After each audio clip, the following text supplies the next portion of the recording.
Hi, this is a video boost. I'm not sure which one it is. Probably the first one we've done since Halloween.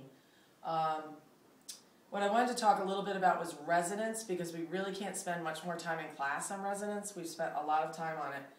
I wanted to make sure you understood that what we're doing is we're analyzing acids in terms of their conjugate bases. So what we're doing in class is we're looking at an acid, and this would just stand for HB, where B would be the conjugate base. And we're analyzing that acid in terms of the conjugate base.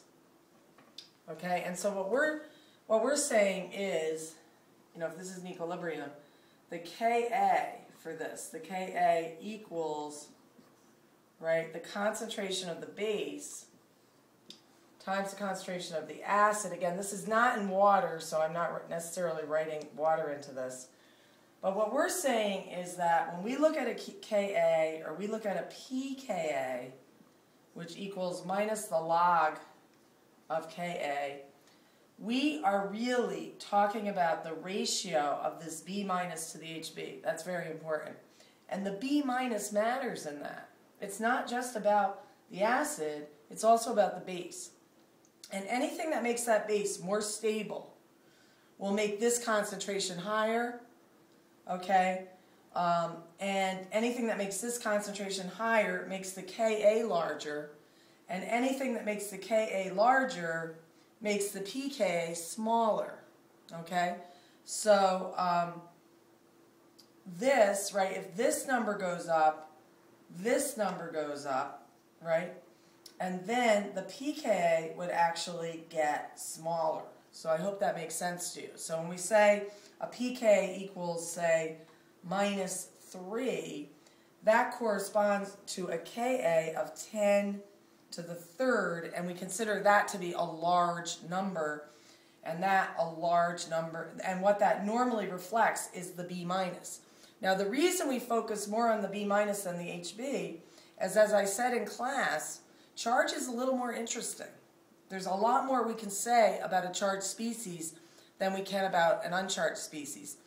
And one of the things we are using to describe charged species is resonance, the extent of resonance. And I think for some people this is still not clicking, this idea. So for example, okay, if you were talking about, let's say you had a molecule like this. This was one similar to something I did in class. How am I doing on time? 3 minutes so far. Oh, that's all? Okay.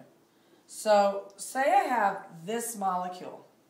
I'm going to add a little more to it. So it also has, say this, okay, and maybe something like this, okay? Now, supposing we are comparing the acidity of this hydrogen with this hydrogen with this hydrogen with this hydrogen, okay? One way to approach that problem would be, what happens if I add base to it? So supposing I added 2 equivalents of sodium amide, or I'll make it a little fancier. I'll make it an organic base, okay? I had 2 equivalents. That means for every mole of this, I add 2 equivalents of this. Now what you would have to figure out is what this base would do to this molecule, and you'd have to be able to write the arrows for that. So the first thing you should always do in any problem is to establish where the base is and how strong it is. Okay, so as I told you in class, you should really focus on the metal, because the metal tells you where the charge is, and we're always interested in finding out about charge. You may not be interested in charge yet, but you will be. So in this case, it would be sodium plus NHCH3 minus. That has a negative charge. And if you haven't been practicing calculating charge, you should. Now the question is, what kind of base is that? That is a strong base. Okay, and I told you in class that if you have a concentrated charge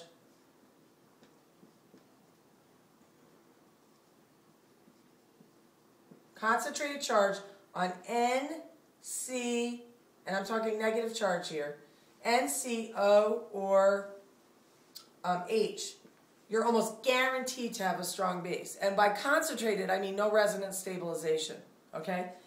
This is the weakest of this grouping, but this grouping is pretty strong. So most of the time when people scream out in class, it's a strong base, it's just because they know we have a full negative charge on N, C, O, or H. Why is that a concentrated charge? Because there's no double bond, so there's no allylic position. Now, I've picked out these hydrogens to look at because they are vastly different in their acidity. The ones that should attract you most in a problem like this are these two, okay? Because these should be the most acidic. Why is that? Because the H is on up. The H is on and up. But that's not always the most acidic hydrogen. Okay, so you have to kind of experiment. So with this, what I'm going to do is experiment pulling these hydrogens off with this base. Okay, so first one, the one I'm most attracted to is this one. Okay, you'll see why in a minute. If I pull this H off, okay, and I'm using arrow formalism there, attack the H, which is delta plus, break the bond between the O and the H, and put the charge on the O, okay? What do I get out of that? Okay, what I get is this structure. I get O minus Na, if you're really into balancing your equations, and I get H2NCH3, which is the conjugate acid of the base we started with. Now, what's special about this base? What's special about this base is that you have the negative charge on oxygen, and there are actually two more resonance forms. What would those resonance forms look like? They would look like this.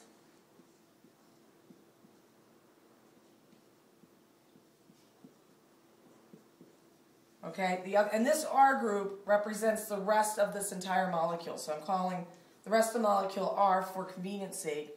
And then the other resonance form would look like this.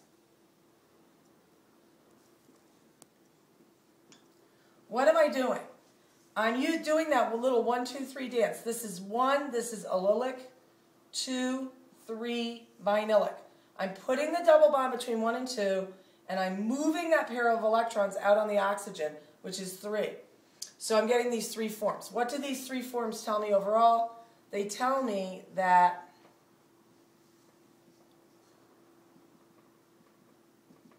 I have a partial negative charge on each oxygen, and I have a partial double bond character between the sulfur and the oxygen. But this is a very good example of extremely well-distributed negative charge. So what would we say about this? We would say this is a very weak base, and we'd expect it to be a very strong acid.